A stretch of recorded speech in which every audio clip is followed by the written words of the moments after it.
Escola de Formação Ministerial da Paróquia São Judas Tadeu. Encontro 2, segunda parte. Seja bem-vindo você, meu irmão e irmã, que acompanha as instruções através desses vídeos formativos. No vídeo anterior, nós começamos os estudos das Sagradas Escrituras, compreendendo um pouco mais como a Palavra de Deus se tornou palavra escrita, como a palavra escrita chegou até nós nas formas da Sagrada Escritura. Também foi compreendido um pouco mais as partes da Bíblia, os gêneros literários. Tudo isso vem acrescentando então no nosso estudo, no nosso caminhar, para compreender um pouco mais a Palavra de Deus e a Sagrada Escritura. Ao final do vídeo foi questionado, feito algumas perguntas. O que é magistério? O que é revelação? Por que esses livros são canônicos e entraram na Bíblia e outros não? Tudo isso nós vamos responder através deste pequeno vídeo. Portanto, é importantíssimo que você acompanhe a leitura lá no seu manual formativo. Vamos juntos crescer e aprender um pouco mais sobre a Palavra de Deus. O que é revelação? Deus revelou-se ao homem, comunicando-lhe gradualmente o seu próprio mistério por ações e palavras. De fato, Deus quis se revelar a cada filho e filha seu, e fez isso através da sua ação junto ao povo de Deus. Esta ação junto ao povo de Deus, onde Deus se revela, se mostra e acompanha e age no meio do seu povo, foi registrada através das palavras nos livros sagrados. De fato, a transmissão do Evangelho foi feita segundo a ordem do Senhor Jesus e fez de duas maneiras. A primeira, oralmente, ou seja, os apóstolos que viveram com Jesus passam a pregar, falar, levar a palavra de Deus. Mas não só pregar e falar, também o seu exemplo, o seu testemunho. Aos poucos, foi se transformando em instituição e em igreja. Mas, acima de tudo, transmitiram aquilo que receberam de Jesus através de palavras e obras. E fizeram isso inspirados pelo Espírito Santo. A primeira forma de anúncio foi oralmente. Depois, temos a segunda forma por escrito, porque os apóstolos e varões, sob a inspiração do Espírito Santo, escreveram a mensagem da salvação, falada, mas também escrita. Essa transmissão da palavra, aos poucos, vai se transformando em tradição. Então nós vamos ter revelação de Deus, Deus que se revela, age. Depois, nós vamos ter as Escrituras, o registro da ação de Deus, da vida dos apóstolos, inspiradas pelo Espírito Santo. Por seguinte, aos poucos, com o passar dos anos, isso se torna tradição. E chegamos à nossa segunda pergunta. O que é tradição? A palavra foi revelada por Deus aos homens e foi anunciada de forma oral através dos apóstolos. Também foi escrita. Então, duas formas de transmitir a revelação de Deus, de forma oral e de forma escrita. Com o passar dos anos, com a vivência dos cristãos, isso vai se consolidando e então entramos num outro termo chamado tradição. A tradição significa aquilo que ao longo do caminho da igreja deu certo e produziu bons frutos. A viva do Evangelho e da Palavra de Deus, realizada no Espírito Santo, a isso é denominado tradição. Está ligada às Sagradas Escrituras, mas dela também se distingue. Isto é toda a vivência das primeiras comunidades, do povo reunido enquanto igreja, das decisões ali tomadas, inspiradas pelo Espírito Santo. A tudo isso chamamos tradição. Ou seja, são as atividades, a vida da igreja que deu certo e que aproximava as pessoas de Deus e, acima de tudo, ajudava elas a vivenciarem a mensagem de Jesus Cristo. Então nós vamos ter a revelação nas Sagradas Escrituras, a tradição, que é o vivenciar da igreja e das pessoas. Pela tradição, a igreja na sua doutrina, no culto, na vida, perpetua e transmite a todas as gerações aquilo que acredita e aquilo que Deus quer e revelou para eles. Portanto, revelação, tradição. E junto disso nós temos uma terceira pergunta: o que é magistério? O magistério é o depósito da fé, contido na tradição e na Sagrada Escritura. Foi confiado aos apóstolos pela Igreja, isto é, a palavra revelada, vivida e organizada. Essa organização é chamada de magistério. São os bispos, os padres, o Papa, que estão à frente da organização da Igreja, não como superiores, mas aqueles que são guias e pastores. Então, desde os primeiros passos da Igreja, nós tivemos a presença do magistério, orientando e ajudando a tomar as melhores decisões, ajudando a discernir a vontade de Deus para aquele povo. E assim também é para as Sagradas Escrituras. A Bíblia, da forma que nós a temos hoje, foi confirmada pelo magistério. E a eles é dado o encargo de interpretar autenticamente a palavra de Deus, escrita ou contida na tradição. Foi confiado só ao magistério vivo da Igreja. A eles é a autoridade exercida em nome de Cristo, isto é, ao bispo em comunhão com o sucessor de Pedro, o Papa, o bispo de Roma. Aqui é muito bonito, é uma riqueza da nossa igreja. Nós temos Deus revelado na palavra, depois a comunidade vivenciando as palavras de Deus e por fim o magistério confirmando, estamos no caminho certo. Façamos assim, isso nos aproxima de Deus. Interprete a palavra, entenda a Sagrada Escritura desta forma, pois assim é que está correta. Então temos a igreja organizada através da revelação, da tradição e do magistério. Um exemplo dessas três palavras atuando junto, para a gente entender um pouco melhor, é o dogma da Assunção de Nossa Senhora.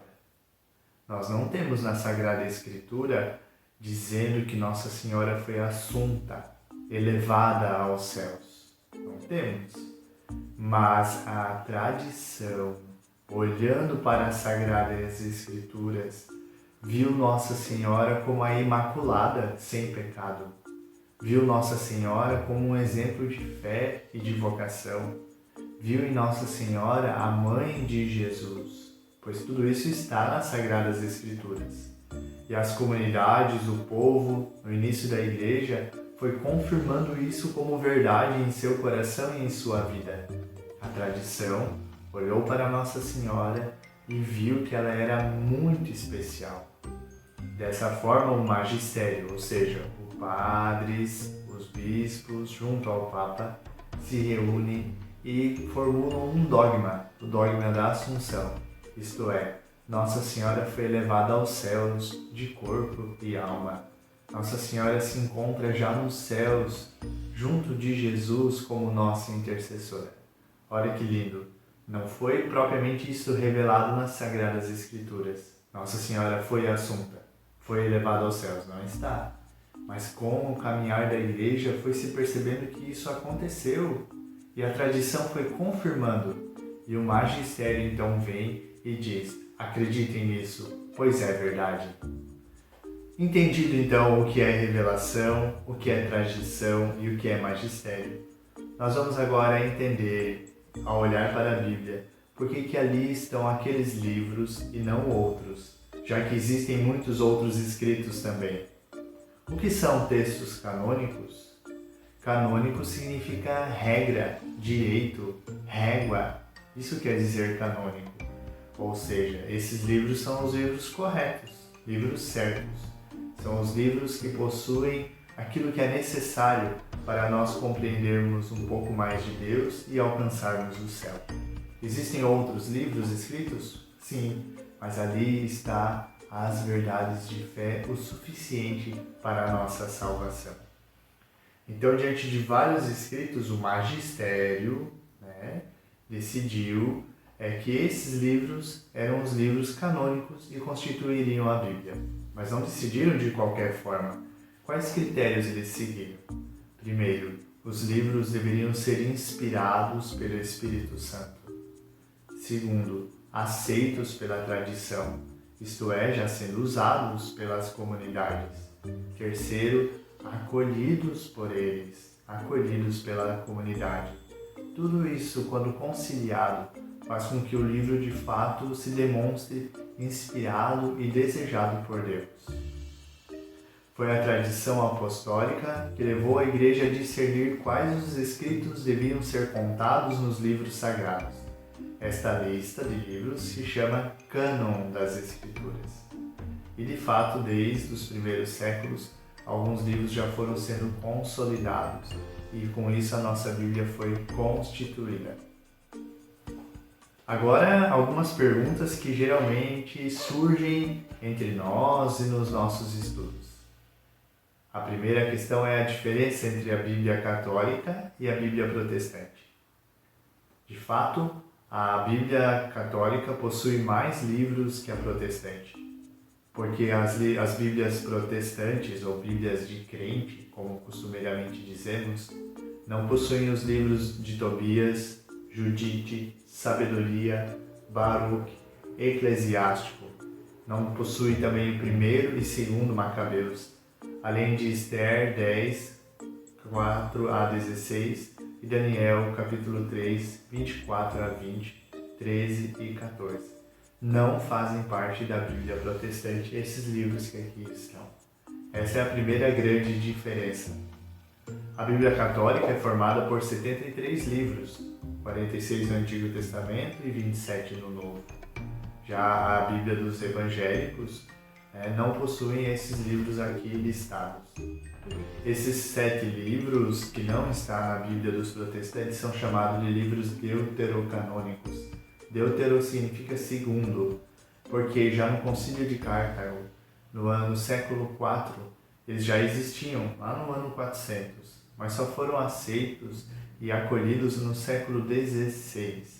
Em verdade, eles já estavam na versão grega da Bíblia, chamada Septuaginta. Só não faziam parte do texto hebraico. E essa é a grande diferença. Para não aceitarem esses livros, está na linguagem. Eles não aceitam os livros escritos em grego, que deveriam estar em hebraico. Mas o magistério, ao olhar para esses livros, vê neles a verdade de fé e a revelação de Deus, mesmo estando escrito em grego. Ali está uma parte da mensagem de Deus revelada aos seus filhos. Então, essa é a grande diferença. Menos livros por causa da linguagem em que esses livros foram escritos. Uma outra questão são as diferentes traduções. Possuímos muitas versões da Bíblia. Entre as Bíblias católicas mesmos, nós temos diversas traduções. As traduções são várias. Segundo a União das Sociedades Bíblicas, divulgado pela Rádio Vaticano, a Bíblia está traduzida em 451 línguas. E parcialmente, ou seja, partes dela traduzida em 2.479 línguas. Nas Bíblias católicas nós temos a Bíblia de Jerusalém, a Tebe, que é uma versão ecumênica da Bíblia, temos a Bíblia do Peregrino, a Ave Maria e a CNBB.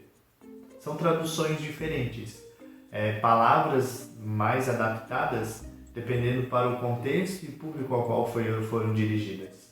Todas são palavras de Deus, mas algumas palavras ali são modificadas de forma a corresponder melhor ao público ao qual foram direcionadas. Porém, há Bíblias que são mais específicas para o estudo, se aproximam um pouco mais do texto original. Outras já são com palavras mais fáceis, São Bíblias mais voltadas para a oração e não para o estudo. Então a tradução vai sempre variar de uma versão para a outra. Vamos pegar um exemplo. No capítulo 1 do Evangelho de São Lucas, o versículo 28, a gente tem um exemplo de diferença nas traduções. É a saudação do anjo Gabriel à Virgem Maria. Uma forma de traduzir do original é Ave cheia de graça. Em outra tradução está Alegra-te cheia de graça. Olha a diferença. Ave, alegra-te. O ave se aproxima um pouco mais da palavra original, mas tanto o ave quanto o alegra-te têm o mesmo significado: alegria, gratuidade e beleza. Então aí está uma diferença nas traduções, né? Porém, quando eu leio alegra-te, eu entendo um pouco melhor. Aquilo que Nossa Senhora é. Você é a alegre, você é a feliz, a escolhida por Deus. Porém, a palavra ave está mais próxima do original e trai um pouco menos o texto que foi escrito pelo autor inspirado por Deus. Bem, as diferentes traduções são necessárias. Se é uma Bíblia para estudo, então ela é mais próxima do original. Mas se é uma Bíblia para oração, ela pode ter palavras mais fáceis, mais próximas do nosso dia a dia. Também há outras Bíblias que são utilizadas com tradução ecumênica e assim por diante. O importante é que quando eu leio, eu ter essa consciência de que existem traduções. Não que a palavra de Deus foi mudada, modificada, não é isso. Mas são traduções diferentes para corresponder melhor ao público ao qual foram destinadas. Há livros que também foram escritos no tempo das Sagradas Escrituras, mas não foram considerados canônicos. Esses são os livros apócrifos. Vamos ouvir às vezes que existe o Evangelho de São Tomé, Evangelho de Pedro, Evangelho de Maria Madalena. São escritos que não se enquadram naqueles critérios para serem canônicos. Lembre-se, inspirados por Deus, acolhidos pela tradição e aceitos pela comunidade. Esses apócrifos não tiveram tanta força quanto os outros livros, por isso não foram considerados canônicos. De outras palavras, não são necessários para conhecer e revelar a mensagem de Deus para todos nós. A tradição e o magistério consideraram que os livros que ali estão na Bíblia contêm as verdades de fé e são o suficiente para nos guiar e nos conduzir até Deus. E eu lhe pergunto, a Bíblia tem erros? A palavra de Deus pode estar errada? Vamos aprender a responder isso. A Bíblia, inspirada por Deus, guiada pelo Espírito Santo, possui sim algumas contradições, alguns erros históricos, por exemplo, de datas, nomes, também alguns erros cronológicos. As histórias não estão seguindo uma linha do tempo, né? Coisas acontecem antes, coisas acontecem depois. Não significa que Deus escreveu errado, ou que a palavra de Deus tem erros. A Bíblia possui algumas contradições, mas isto por quê? Porque foi escrita por seres humanos. Como diz na Dei Verbum número 12, como porém Deus na Sagrada Escritura falou por meio dos homens e a maneira humana foi falado, o intérprete da Sagrada Escritura, nós que vamos ler, devemos entender o que Deus quis nos comunicar.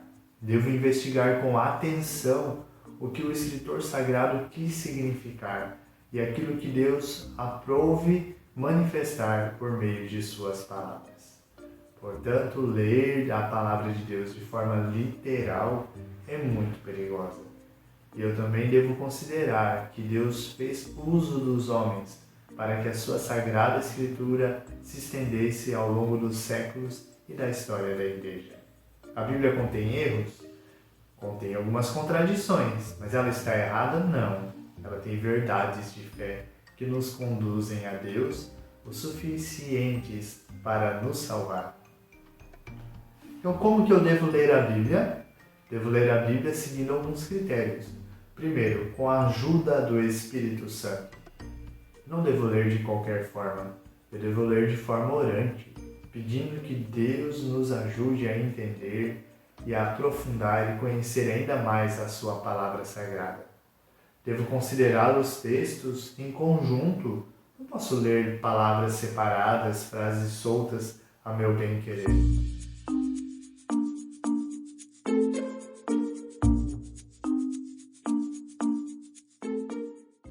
Conhecendo o que são os livros canônicos, os livros apócrifos, já sabemos o que é magistério, o que é revelação e tradição.